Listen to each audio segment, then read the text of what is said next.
प्यारे विद्यार्थियों, आज हम 10वीं कक्षा के सामाजिक विज्ञान की पुस्तक समकालीन भारत भाग 2 की वर्कशीट 38वीं करेंगे।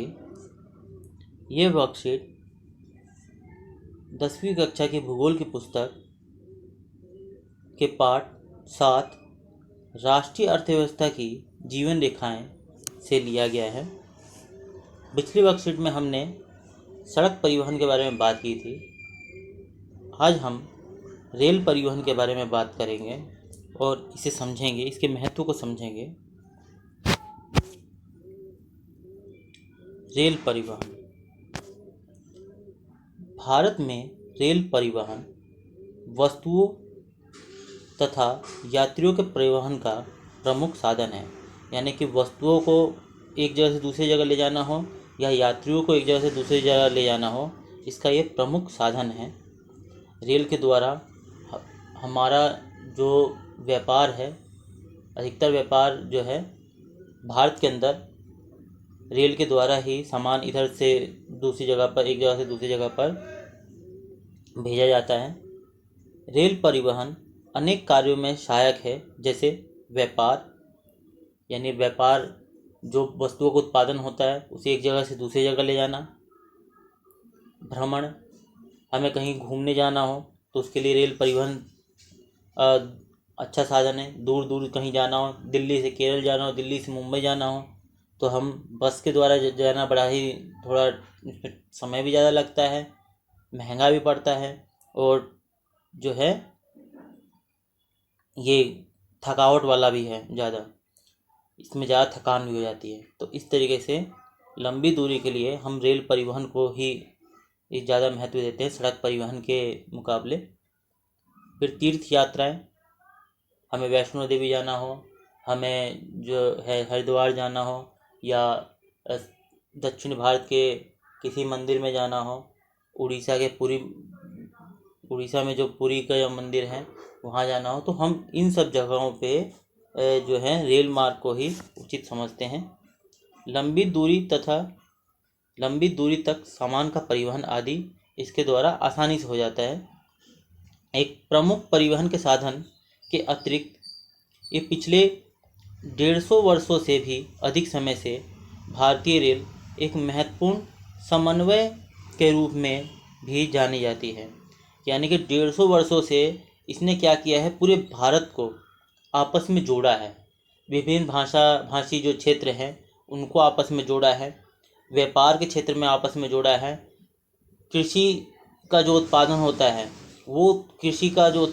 है वो उद्योगों के लिए एक कच्चे माल के रूप में जाता है, तो उद्योगों को कृषि से जोड़ा है। इस तरीके से इसने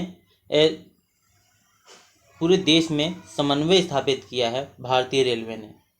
भारतीय रेलवे देश की अर्थव्यवस्था, यानी कि जो व्यापार है, जो उद्योग है, उद्योगों को बढ़ाने में, कृषि के तीव्र गति के विकास के लिए उत्तरदायी है। अब कृषि के लिए भी महत्वपूर्ण है, क्योंकि जितना उत्पादन होता है, एक राज्य से दूसरे राज्य में हमें अनाज पहुंचाना होता है, तो हम रेल के द्वारा आराम से उसे पहुंचा सकते हैं। या खाद जो है, उर्वरक है, जो एक राज्य से दूसरे राज्य में लेकर आना है, तो उसके लिए भी ये बहुत ही महत्वपूर्ण साधन है। तो ये रेलवे का महत्व है। अब आपके सामने ये रेलवे की लाइनें बताई गई हैं कि 3 तरह की जो लाइनें हैं मुख्य रूप से। एक है बड़ी लाइन, इसका विस्तार ये दिया गया हुआ है। मीटर लाइन, इसका ये विस्तार दे रखा है कि 3200 किलोमीटर।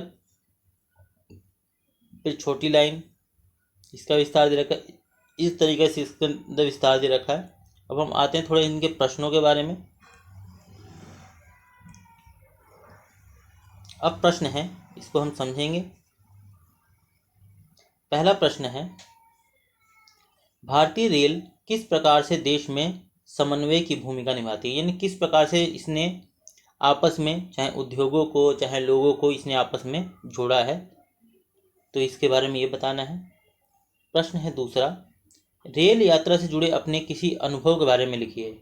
यानी आप कभी भी रेल में आपने यात्रा की हो तो किस तरह का लगा, अच्छा लगा, बुरा लगा, तो वो सारी बातें इसके अंदर आप लिखेंगे। अगर आप अभी तक जो है रेल यात्रा नहीं की है तो अपने परिवार के किसी सदस्य से पूछिए और उनके अनुभव को लिखिए। यानी अगर आपने खुद से रेल यात्रा नहीं की तो आपके परिवार में किसी ने यात्रा की होगी तो उनसे भी पूछकर आप इस अनुभव को लिख सकते हैं।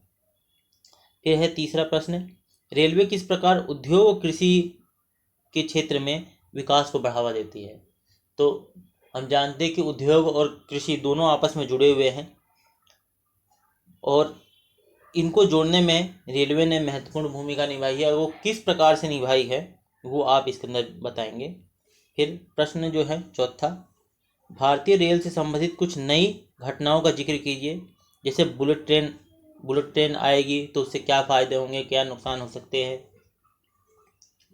इसके बारे में बताना है, चर्चा करनी है। रेलवे का निजीकरण, अभी तो रेलवे जो है वो सरकार का उपक्रम है, सरकार द्वारा चल रही है। जब इसका प्राइवेट हाथों में जब ये चला जाएगा, जब इसका निजीकरण कर दिया जाएगा तो क्या इसके फ़ायदे हो सकते हैं, क्या नुकसान हो सकता है, सुविधाओं को लेकर, उसके किराए के को लेकर ये हमें बताना है।